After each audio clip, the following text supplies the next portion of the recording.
Kama utakumbuka vizuri, mwaka 2023 beki wa kulia wa Paris Saint-Germain Achraf Hakimi alishika vichwa vya habari kote duniani baada ya kushinda kesi ya taraka dhidi ya aliyekuwa mchumba wake Hiba Bouk kuhusu umiliki wa mali. Mambo ni kama anamkosi hivi. Mwaka huu tena anakabiliwa na mashtaka mazito zaidi. Je, ni mashtaka gani hayo? Fundi Paparazzi kutokea hapa site na kuletea undani wa tuhuma hizo. Ili usipitwe na trendings kama hizi, basi hakikisha unatufollow Instagram, YouTube na TikTok kwa jina la Fundi Paparazzi.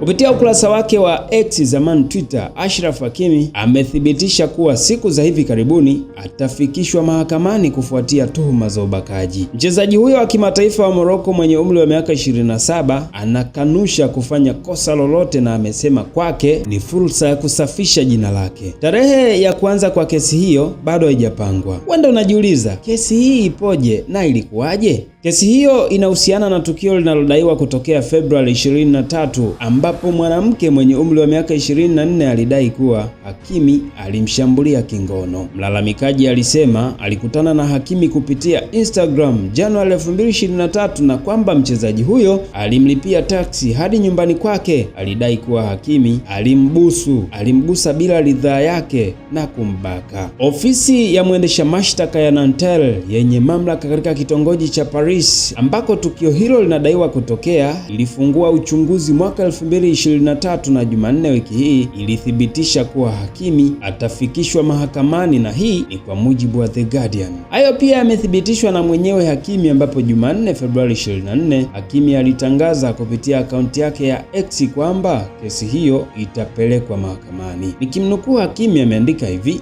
"Leo tuhuma ya ubakaji pekee inatosha kuhalalisha kesi mahakamani, ingawa ninaipinga na kila kitu kinaonyesha kuwa ni uongo." Hakimi aliandika kwa Kifaransa, "Hii si haki kwa wasio na hatia kama ilivyo kwa waathirika wa kweli. Nasubiri kesi hii kwa utulivu ambayo itaruhusu ukweli kujulikana hadharani." Wakili wa mlalamikaji alitoa taarifa kwa Associated Press akieleza kwamba kesi hiyo imepelekwa mahakamani na kusema kuwa hatua hiyo inaendana kikamilifu na ushahidi uliopo kwenye jalada la kesi. Kwa upande wake, wakili wa Hakimi Fan Corinne alisema kesi imeamuliwa kufunguliwa kwa msingi wa tuhuma zinazotegemea kauli ya mwanamke pekee ambaye alizuia uchunguzi wote. Alikataa vipimo vyote vya kitabibu na vya DNA. Alikataa kuruhusu simu yake ichunguzwe na alikataa kutoa jina la shahidi muhimu. Alipoulizwa kuhusu hali hiyo kabla ya mechi ya mkondo wa pili ya mchujo wa ligi ya mabingwa dhidi ya AS Monaco, kocha mkuu wa PSG Luis Enrique alisema kuwa hilo liko mikononi mwa mfumo wa sheria. Nipe maoni yako juu ya kesi hii. Usisahau kutufollow kwenye mitandao yetu ya kijamii kwa jina la Fundi Paparazzi.